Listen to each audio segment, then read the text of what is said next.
Zohran Mamdani has decided to go in an entirely different direction from Bill Maher, who decided to, smear Americans for failing to wish Israel a happy birthday. On the other hand, you have the New York City Mayor Mamdani being the first American politician, certainly the first New York City mayor, to commemorate something that he has dubbed Nakba Day, breaking from the regular tradition of celebrating Israel's independence. Now, before I give you the details and who he triggered by this, Cenk, your 2 cents. Yeah, so it's such a pleasure to see an unbiased mayor who actually cares about everyone. And of course, this has made the Israeli supporters in New York livid.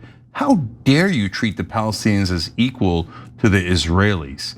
And they're furious about it. So let's find out more. So here's what he posted on X. Today marks Nakba Day, an annual day of remembrance to commemorate the expulsion of more than 700,000 Palestinians between 1947 and 1949 during the creation of the State of Israel and the year that followed. Now, in addition to that, Mamdani his office also sat down with a woman by the name of Ania Bushnak, a New Yorker and someone who actually survived the Nakba. I was 9 years old. It was nighttime, and my father came into our bedroom and told us, surprisingly, to get on all fours and make our way to the staircase that goes in to the roof. There were no windows on the staircase because bullets had come in through the wood shutters at that stage. And next day, we just took what we could carry and went to my uncle Hussein's house in Nablus, because there was no fighting in Nablus. The Zionists were, coming into Jerusalem.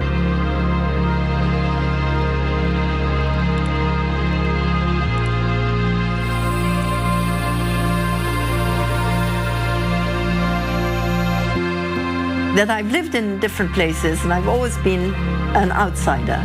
In England, actually we were called aliens on our passports. I lived in Italy, again, not part of it. And after the '67 war, I came here. In this diverse city, I feel most at home since leaving Palestine.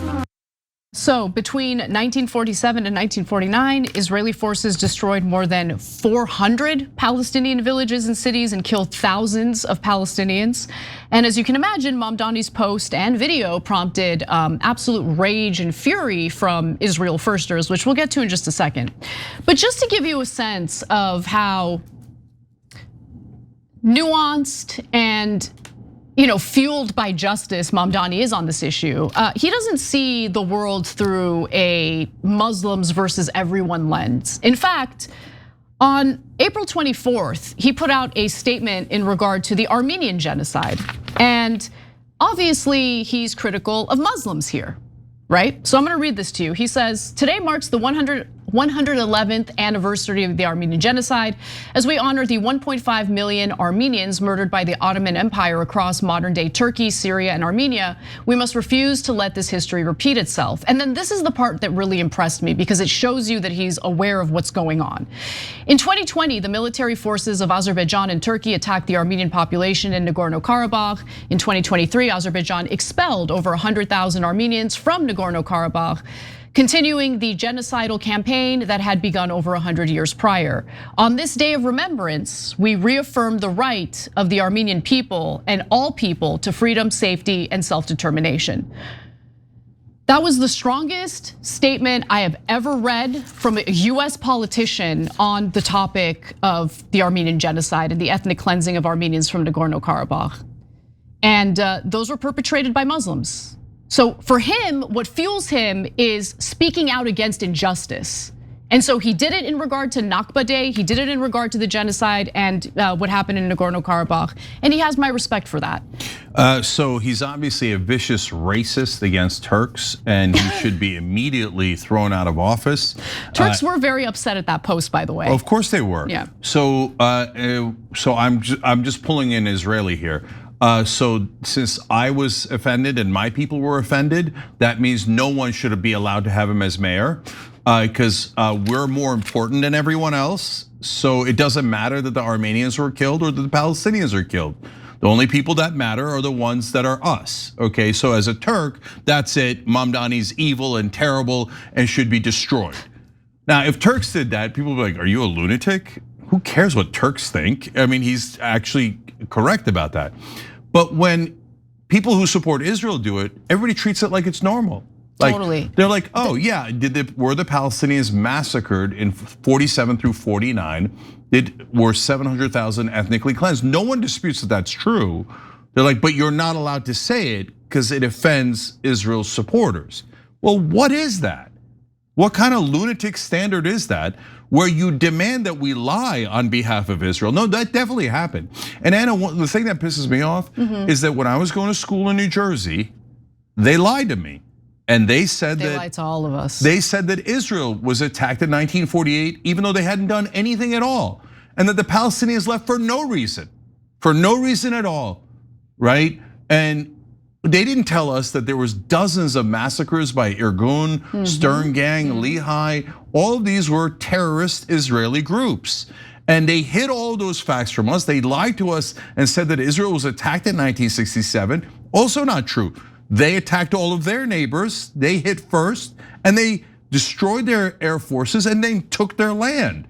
They're an imperial empire, they're a settler colony, and the way the settler colony expands is by murdering the people on that land and taking it for themselves. When Israel first started in 48, Jewish people were only 6% of the residents there. In order to get to 48%, which was what they were assigned by the UN, they had to move those Palestinians out of half of what is current day Israel. How did they move them? By massacring them. Anyone who tells you otherwise is lying to you on purpose to protect Israel. And what is amazing is the overwhelming propaganda that they have done in this country to get everyone to not know, not realize that they started Israel with genocide. Yeah. You know the hardest part of starting TYT? It wasn't being on camera, because I'm pretty, let's be honest. Or trying to figure out this new thing called YouTube. Yeah, sure, that was hard. But one of the hardest things, believe it or not, was launching our merch store, Shop TYT. I didn't know the first thing about starting an online clothing store. But thankfully, I had the best business partner to help me out. That's Shopify. You need a beautiful online store? Shopify's got hundreds of ready-to-use templates that match your brand style. You need to find customers? They make it super easy to run email and social media campaigns wherever people are scrolling online. And what about managing inventory, processing returns, and international shipping? Shopify is your commerce expert. They handle the world-class logistics so you don't have to. Everything from payments to analytics is in one place. No more jumping between platforms. It simplifies your life so you can focus on what you actually started the business to do. Start your business today with the industry's best business partner, Shopify. And start hearing. Sign up for your $1 per month trial today at shopify.com/TYT. Go to shopify.com/TYT. That's shopify.com/TYT. I mean, look, my family fled Haifa in 1947 because of terror attacks carried out by the Irgun. Okay, they would literally bomb marketplaces and kill dozens of Arabs. So sometimes they would kill Palestinians and they would drag their dead bodies through the villages as a sign to the other Palestinians, you better leave now, otherwise we're gonna murder you all. By the way, the settlers are doing it today as we speak. They're threatening to rape the wives and the daughters of the Palestinians who stay in the West Bank, and they're starting to urinate on the Palestinians. They're disgusting. They've been doing this since 1948, but when you try to recognize the Palestinians as human beings and recognize the pain and suffering that they have gone through, a bunch of Israel supporters come in and go, no, do not treat them as human. We're the only ones who count. No one else counts but the Israelis. Yeah. Well, that's a sick form of disgusting racism and bigotry. I watched a video over the weekend of an Israeli settler beating a dog nearly to death in the West Bank. Imagine doing that and calling yourself someone who's chosen by God. Anyway, now let's talk about the individuals triggered by Zohran Mamdani recognizing the humanity of the Palestinian people.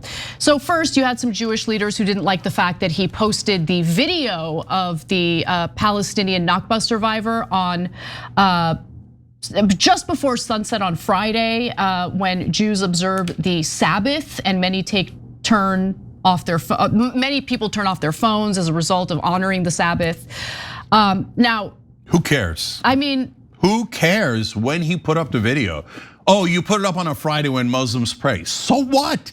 Videos get put up on Fridays, okay? And by the way, it wasn't the Sabbath yet. The sun doesn't set for another 2 hours. Total BS excuse. Oh, we're the victims. No, I know, Why did you show someone who's a Palestinian as a human being when we're in the middle of murdering all of them? You're gonna get people to realize how viciously evil we are. Oh, you did it on almost the Sabbath. What a preposterous excuse. Yeah, look, I'm right there with you, I don't care. The American Jewish Committee also accused Zohran Mamdani of sharing a video that's one-sided, saying that. What's the other side? We should have murdered them?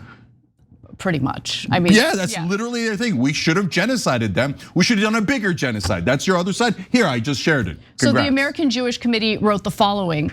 At a time when Jews are being attacked in the streets of New York, by the way, a mosque in San Diego was just targeted today. But they don't count, they don't count. So far we know 3 men have been killed in that attack. So anyway, but let me continue with the statement. At a time when Jews are being attacked in the streets of New York and worldwide because of anti-Zionist narratives, amplifying misleading content doesn't just distort public understanding, it puts the Jewish community at further risk. I would like them to explain what was inaccurate about what Zohran Mamdani put out there. No, what he's saying there, that so-called American Jewish Committee is saying there is, if you tell people the truth about how evil Israel has been and is currently right now against the Palestinians, then people will dislike us. So you have to lie to them. You have to lie to them like we get every government official in America to lie to them. We get everyone in media to lie to them. We're so disgusted with you that you would treat them as human beings and care about their lives. Only Jewish lives, right? I didn't say it, they're saying it. They're saying, who cares about those Muslims that we slaughtered? You should only care about Jewish lives. That's insane, totally insane. Finally, let's go to Laura Loomer, who says President Trump should cut off all federal funding for New York City until Mamdani resigns. Okay, Laura, I think New York City should stop paying federal taxes entirely if this is actually something that comes to fruition. Why would anyone pay federal taxes if they're gonna be denied federal aid or money? That's ridiculous. Mamdani is using taxpayer money to make Palestinian propaganda about Nakba, and his supporters are threatening to attack Jews in New York on a daily basis. Total That's lie. Not true. Of course, she's a giant liar. All she ever does is lie. Yep. Trump can easily win this fight by denying New York City all federal funds until Mamdani resigns. It's simple. By the way, this is a woman who responded to the mosque getting shot up today by saying, remember, every single person who goes there wants to kill us all. So basically, not only justifying a terror attack against people worshiping at a mosque, but essentially inciting violence on the daily on X, on the daily. And apparently it's totally okay. Doxing private citizens because she doesn't like what their spouses or their family members have to say about a genocidal foreign country. She's a terrible person and she's running her mouth as if she's the moral one. Okay, she's a disgrace, a stain on this country. So if we said 1% of what they say about Muslims, about Jews, there would be congressional hearings, right? There would be calls for no one to ever talk to us again, for us to be canceled, taken off of platforms, etc. But supporters of Israel can go around saying, shut up about their genocide, no one cares about them. So what if we murdered them? So what if we ethnically cleansed 700,000 people? Shut up, okay? What are you, a Muslim lover? Oh, they have a Muslim mayor, you should cancel all funds to New York. Oh, Muslims got killed? So what? They deserved it, right? Imagine we said that about Jewish people. The whole country would go ballistic, right? So, okay, I'm happy to have this conversation the minute almost all of mainstream media and all of our politicians admit that they're deep racists against Arabs and bigots against Muslims. Are you guys gonna admit that? And look, at this point, it's not just Israeli supporters, these are Jewish American leaders. And Jewish American leaders are saying in unison, who cares about Muslims? We get to murder them. And they better not complain, otherwise they're anti-Semites and we'll ruin them. Hey, if you do that, then people are not going to like you. Is that complicated? Are you dumb? Are you dumb? Oh, we get to attack you, we get to call for violence against you. Now, a bunch of congressman today with more husband propaganda. Oh, someone left me a nasty note. Boo hoo. Israel supporters threaten to kill us every single day, dozens of times a day. No one cares. The Israelis can do anything vicious that they want. They can be as bigoted and racist as they want. But the minute you even acknowledge a Palestinian as a life worth having and saving, they go, how dare you be bigoted against Jews by treating Palestinians as our equal, as human beings. If you don't want to be called an anti-Semite and you have your life ruined, you better treat Palestinians as dogs. The dogs, we beat them like we beat those dogs in the West Bank. Yeah, well, I prefer not to behave like a Nazi, so I'm gonna go ahead and decline. Every time you ring the bell below, an angel gets his wings. Totally not true, but it does keep you updated on our live shows.